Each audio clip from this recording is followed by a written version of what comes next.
E, inclusive, muitas vezes, como nós, quando estamos fazendo programa de televisão, sempre tem as grandes grifes, né, que nos vestem, enfim, essa história de um merchandising inteligente, em que o cara veste, mas não precisa falar nada. E ele sabia disso. Quantas vezes artistas nossos que foram tão famosos no passado e que hoje, eu não diria que estavam maltrapilhos, mas mal vestidos, né, com aquelas coisinhas que já tinham passado de moda, com grande dificuldade de comprar uma roupinha mais bonitinha e tal, e ele exigia de nós outros que falássemos com os diretores das empresas para que eles pudessem vestir esses artistas que conheceram um passado glorioso, glamuroso e que agora não tinham mais condição de, no mínimo, se vestir bem.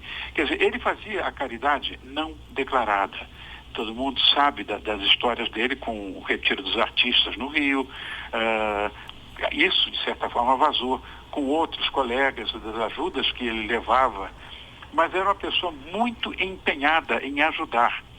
Não só artistas, né, como é o caso como eu acabei de falar, mas muitas vezes, né, com a população famélica de rua, tudo isso passava pela cabeça dele como um dever. Ele tinha isso. Uhum. Eu, inclusive, muitas vezes disse que ele tinha essa coisa mais essencial no ser humano que foi criado para viver em sociedade. Ele entendia que nós somos interdependentes e que nós temos o dever, a obrigação de ajudarmos uns aos outros, que nós temos a obrigação de gostarmos de gente, porque nós somos gente também.